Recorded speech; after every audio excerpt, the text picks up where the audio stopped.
Good morning, everyone. Good morning, ma'am. By the way, my name is Noel Peace Australias, and my task here is to report the part 3 of sociological dimension of education. So the first topic that we will discuss is the education and different aspects of society. So society is not simply an assembly of a few or many persons. For example, man is a social animal, so he cannot maintain his existence without a society, so he creates a society. So the aim of the society is very extensive instead of being limited, and there is a feeling of stability. Society has its own ideals. It is the duty of every member to preserve it. A society should be conducting some such social units for safeguarding such common interests which may keep alive the feeling of unity in that geographical unit. Responsibility of education of the child lies on both state and society. In the social system of a country like Russia, the state shoulders the entire responsibility of the education of the child. In democratic countries, although the direct responsibility is that of the society, and it manages the education of the child through different educational institutions, but unlimitedly its responsibility falls on the state. So family, schools, assemblies, and state are the different units of the society. All these have their impact on the child. This impact has an important place in the development of the child. Besides the formal education of the school, the child learns many things informally from the social environment. It is the duty of the society to make the child social. In this duty, they should fulfill in a manner that the child does not face any difficulty in his socialization. Now let's move to the relationship of sociology and education. Sociology of education is one of the most recent sub-area of sociology. Although early educationists like Socrates, Quintilian Alibord, Pestalozzi, Froebel, and Thomas Arnold have stressed upon the social aspects of education in their speeches and writings. Yet, it was only towards the close of the 20th century that the formal study of sociology of education began to give interest by educationalists and sociologists. In 1897, Albert M. Small of the Chicago University, the first professor of sociology in the United States, emphasized that every teacher should be sufficiently instructed in sociology to put all his teaching in settings which the sociological viewpoints afford. The well-known educational philosopher John Dewey, in My Pedagogical Creed in 1897, expressed his belief that the school is primarily a social institution, education being a social process. So there are features of sociology of education.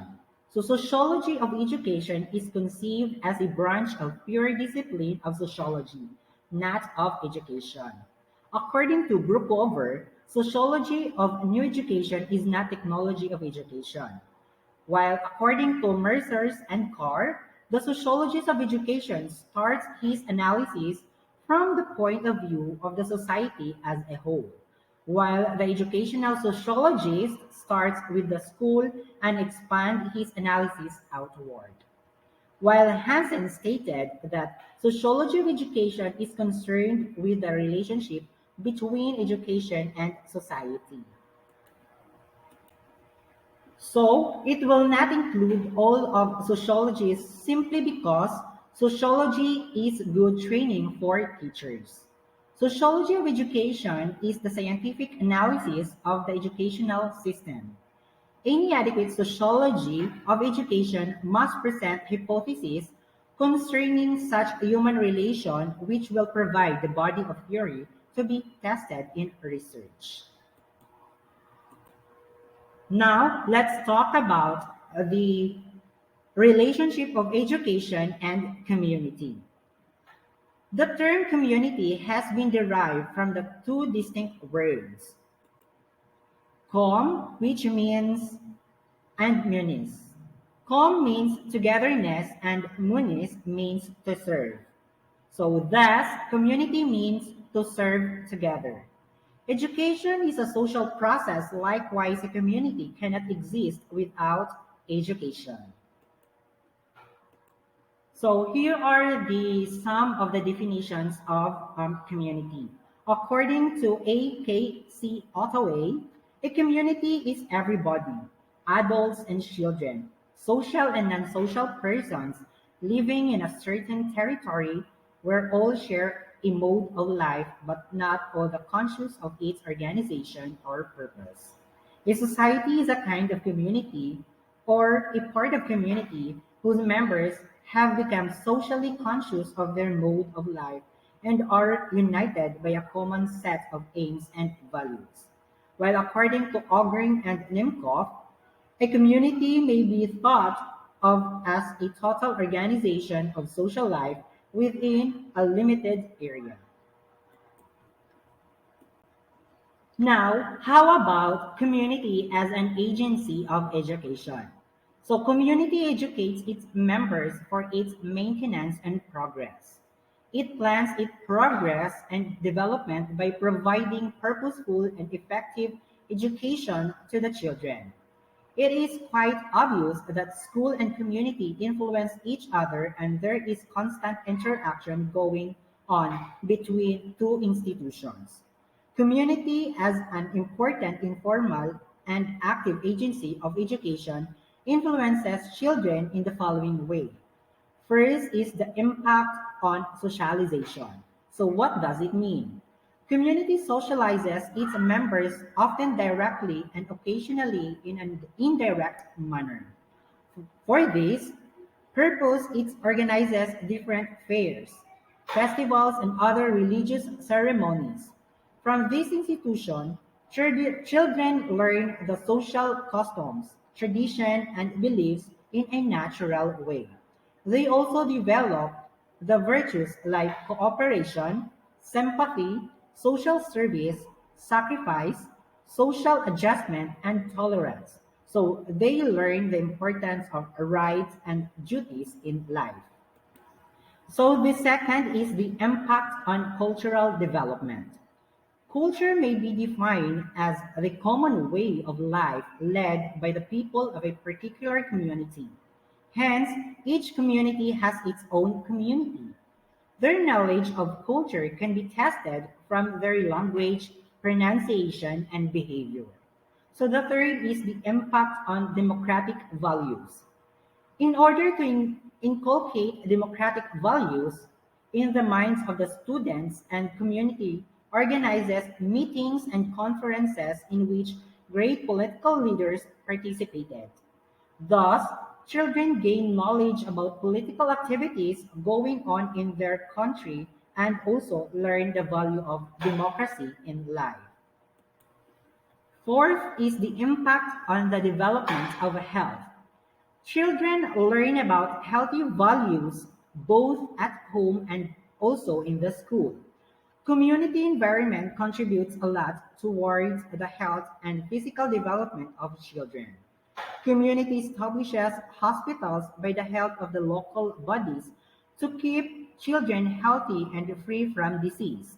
It also builds parks, gardens, and playgrounds for the physical development of the children. Thus, the community contributes a lot for the protection of health of the children.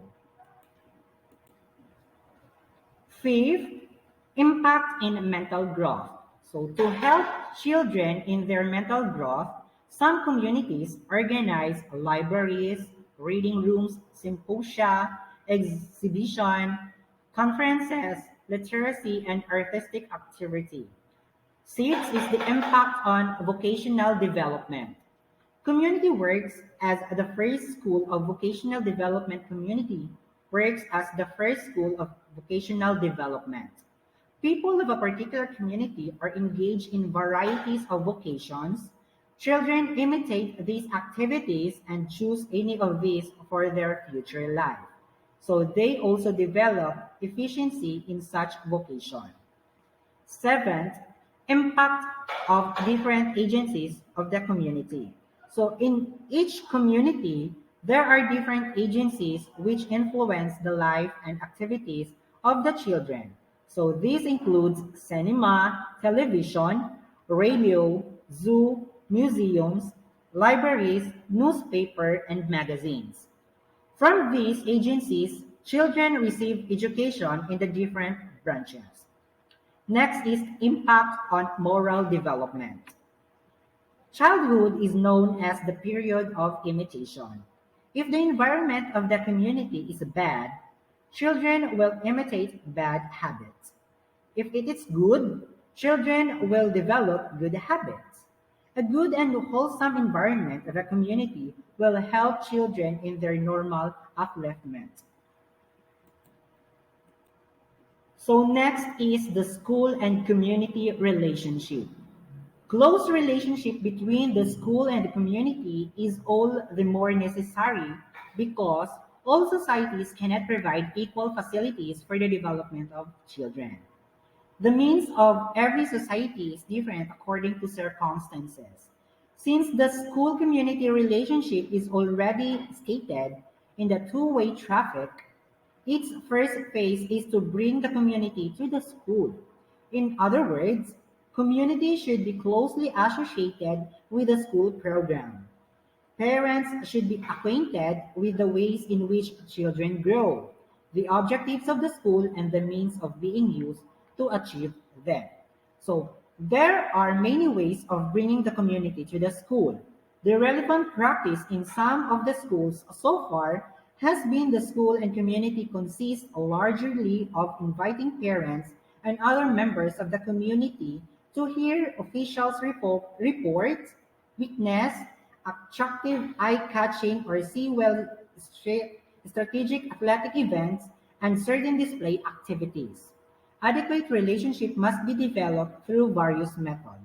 So first is the parent-teachers association.